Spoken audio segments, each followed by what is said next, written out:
కూడా ఉంది వాళ్ళ యొక్క దీంట్లో ఫైటింగ్లో అని అంటున్నాను. రామ్నాథ్ గారు మీరేమంటారు? ముఖ్యంగా అందరికీ గుడ్ మార్నింగ్. అదే మనం రేపో ఈరోజు ఏదో ఇస్లామాబాద్లో చర్చలు జరగబోతున్నాయి అంటున్నారు వాళ్ళు.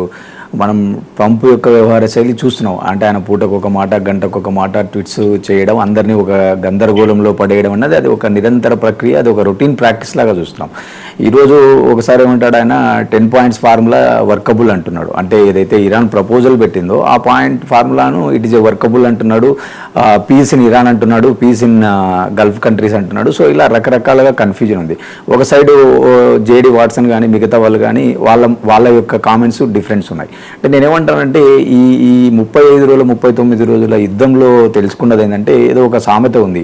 అంటే యుద్ధంలో అందరూ పరాజితులే ఉంటారు కానీ విజేతలు ఉండరు అన్నట్టు, ఏదో కోర్టులో నెగ్గి ఇంటికి పోయినాక ఏడ్చినాము అన్న సామెత ప్రకారంగా ఈరోజు అందరికీ తెలియాల్సిన విషయం ఒకటి తెలిసి వచ్చింది. అంటే ఈరోజు ఇరాన్ చిన్న దేశం అయినప్పటికీ కూడా ఒక సప్లై చైన్లో పెద్ద అన్సర్టినిటీ క్రియేట్ అవ్వడం వల్ల ప్రపంచవ్యాప్తంగా ఒక ఎకనామిక్ అన్సర్టినిటీ క్రియేట్ చేసింది.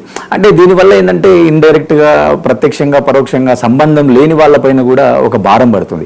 అంటే దీనివల్ల ఇండైరెక్ట్గా అమెరికా పైన కూడా ఒక ఒత్తిడి స్టార్ట్ అయింది. అంటే అమెరికా సమాజం నుంచి ఒత్తిడి స్టార్ట్ అయింది, అలాగే ప్రపంచ దేశాల నుంచి కూడా ఒత్తిడి స్టార్ట్ అయింది. ఆయన మళ్ళీ నిన్న కూడా మాట్లాడుతున్నాడు, ఈ నాటో దేశాలను ఎంత అవహేళన చేస్తున్నాడు అంటే అంత అవహేళన చేస్తున్నాడు.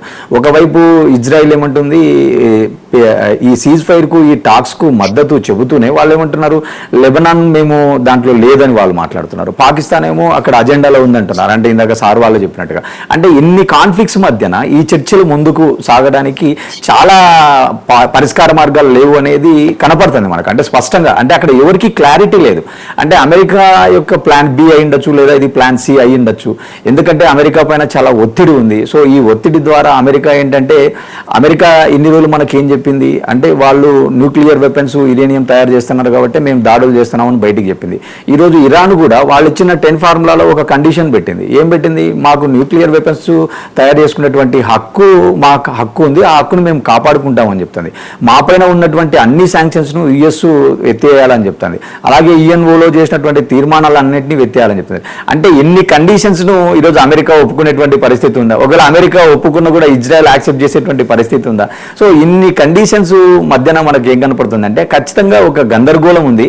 అంటే ప్రపంచం ముందు అమెరికా ఇంకా పెద్ద దోషిగా మారబోతున్నటువంటి క్రమంలో సో ఈరోజు అమెరికా వాడుతున్నటువంటి ఒక ప్లాన్గా చూడాలి తప్ప, ఒక సైడ్ మీరు ఇరాన్ నేతల మాటలు చూస్తే వాళ్ళ మాటలు ఎట్లున్నాయంటే మేము ఎవరికి భయపడేది లేదు. ఈరోజు అమెరికా కూడా ఒప్పుకుంటుంది. దాదాపుగా ఇప్పటి వరకు ఒక 10,000 సార్లు వాళ్ళే మా పైన స్ట్రైక్ చేశారు.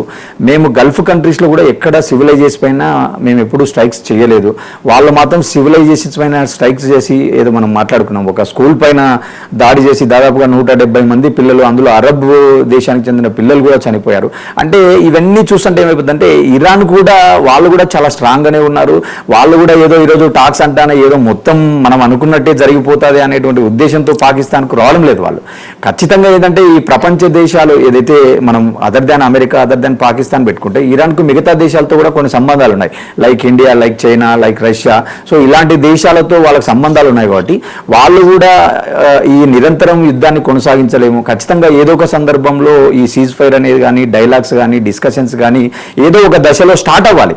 అది it can be more than 3 months, more than 2 months, 6 months అనేది కాదు. కానీ ప్రతి వారు ఏదైనా ఒక ఎండ్ అవ్వాలంటే టాక్స్ అనేవి మొదలవ్వాలి ఎక్కడో ఒక చోట. సో ఈరోజు ఆ టాక్స్ అలా మొదలైనట్టుగా మన ప్రపంచం చూడాలన్నా అంటే తాత్కాలిక టాక్స్ శాశ్వత శాంతి వైపు మల్లుతాయా లేదనేది ఈరోజు $1 million క్వశ్చన్. అంటే దీని వెనుక కూడా చాలా రాజకీయ వ్యూహాలు, చాలా పొలిటికల్ వ్యూహాలు ఉన్నాయి అనేది నా భావన. కల్నల్ పరమేశ్వర్ గారు, నిన్న ఈ హౌతీస్ రిప్రజెంటేటివ్ మొహమ్మద్ అల్ బుఖైతి ఆయన ఒక ట్వీట్ చేశారు. ఆ ట్వీట్ కూడా మనం చూడొచ్చు.